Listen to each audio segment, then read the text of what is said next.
Bismillahirrahmanirrahim. Assalamualaikum warahmatullahi wabarakatuh. Nama saya Alia Fitri dari PAI 5A. Di sini saya akan menyampaikan materi tentang konsep manusia menurut mazhab humanisme dan Al-Quran. Humanisme artinya yaitu pendekatan manusia. Dalam bahasa Yunani disebut dengan paideia. Nah, humanisme ini merupakan istilah yang sering digunakan pada kalangan masyarakat Indonesia sebagai suatu kata yang mengungkapkan tentang sesuatu yang berhubungan dengan manusia. Aliran ini muncul sekitar tahun 1940 sampai 1950-an. Nah, aliran ini merupakan reaksi sebagai ketidakpuasan terhadap konsep manusia yang sebelumnya, yaitu konsep manusia berdasarkan psikoanalisis dan konsep manusia berdasarkan behaviorism. Nah, salah satu tokohnya yaitu Abraham Maslow.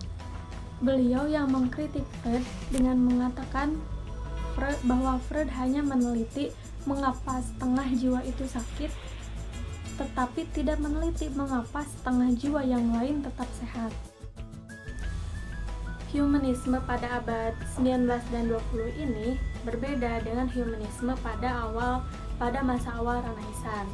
Kendati demikian, banyak beberapa hal gitu kesamaannya antara humanisme pada abad 19 dan humanisme pada awal Renaissance. Humanisme pada awal Renaissance ini yaitu pada pertengahan abad ke-14 yang timbul dari gerakan filsafat yang ada di negara Italia dan berkembang ke seluruh Eropa. Aliran humanisme ini memandang bahwa manusia adalah makhluk yang mulia, yang semua kebutuhan pokoknya diperuntukkan untuk memperbaiki spesies manusia. Nah, di antaranya ada asas-asas penting dalam aliran ini. Bisa dilihat di PowerPoint. Di antaranya yang pertama yaitu manusia adalah makhluk yang berakal. Kemudian manusia adalah makhluk yang sadar, manusia adalah makhluk yang bermoral, dan lain sebagainya. Nah, pada intinya, mazhab psikologi ini tidak memusatkan perhatian kepada mengapa seseorang itu prestasinya rendah, tetapi lebih memusatkan perhatiannya kepada bagaimana cara untuk meningkatkan prestasi seseorang dengan memanfaatkan potensi yang ada pada dirinya tersebut. Nah, kemudian selanjutnya yaitu materi tentang konsep manusia berdasarkan mazhab Al-Quran. Menurut mazhab Al-Quran, manusia dimaknai dengan beberapa istilah, di antaranya Bani Adam, kemudian Al-Insan, kemudian Al-Ins, kemudian Unas, ataupun Al-Bashar. Nah, mengapa tadi manusia disebut dengan Bani Adam? Karena hal itu untuk menunjukkan asal-usul yang bermula dari Nabi Adam, agar manusia itu tahu dan sadar akan jati dirinya. Misalkan, dari mana dia berasal, untuk apa ia hidup, dan kemana ia akan kembali.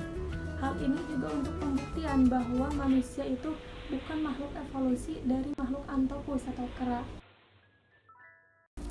Nah, sebagai salah satu makhluknya, karakteristik manusia harus dicari dalam relasi dengan pencipta dan makhluk Tuhan lainnya. Sekurang-kurangnya ada 4 relasi, yaitu diantaranya pertama, hubungan dengan dirinya sendiri atau hablum binafsi, yaitu dengan cara mengerjakan amar ma'ruf dan meninggalkan nahi munkar, yaitu mengerjakan sesuatu yang baik dan menjauhi perbuatan yang buruk. Kemudian yang kedua yaitu hubungan manusia dengan sesamanya atau hablum minannas, yaitu dengan cara bersilaturahmi atau memutusnya. Nah, kemudian yang ketiga yaitu hubungan manusia dengan alam atau hablum minal alam, yaitu dengan cara melestarikan alam sekitar. Kemudian yang terakhir hubungan manusia dengan Allah. Nah, itu dilakukan dengan cara melaksanakan kewajiban beribadah kepadanya. Hana Zumhana Bastaman tahun 1995 memberikan beberapa contoh wawasan Islam tentang manusia, yaitu diantaranya bisa dilihat ya di PowerPoint. Diantaranya yang pertama ada dalam Quran surat Al-Baqarah ayat 64, dalam Quran surat Al-An'am ayat 452, dan juga dalam Quran surat Al-Mu'minun. Konsep manusia berdasarkan teori behaviorisme, psikoanalisis, humanistik, dan sekarang yang dibahas yaitu menurut Al-Quran. Dalam pandangan Islam sendiri tidak membenarkan dan juga tidak menolak tentang teori-teori tersebut. Tidak menolak artinya dapat diterima, tetapi dalam proporsi tertentu. Dan juga tidak membenarkan artinya ketika dimensi itu sesuai dengan tiga teori tadi, otomatis dimensi itu menjadi satu-satunya yang benar dan menafikan dimensi yang lain. Mungkin dicukupkan sampai sini materi yang saya bahas. Mohon maaf bila ada kesalahan dalam penyebutan kata ataupun kesalahan dalam penjelasan materi. Sekian, wassalamualaikum warahmatullahi wabarakatuh.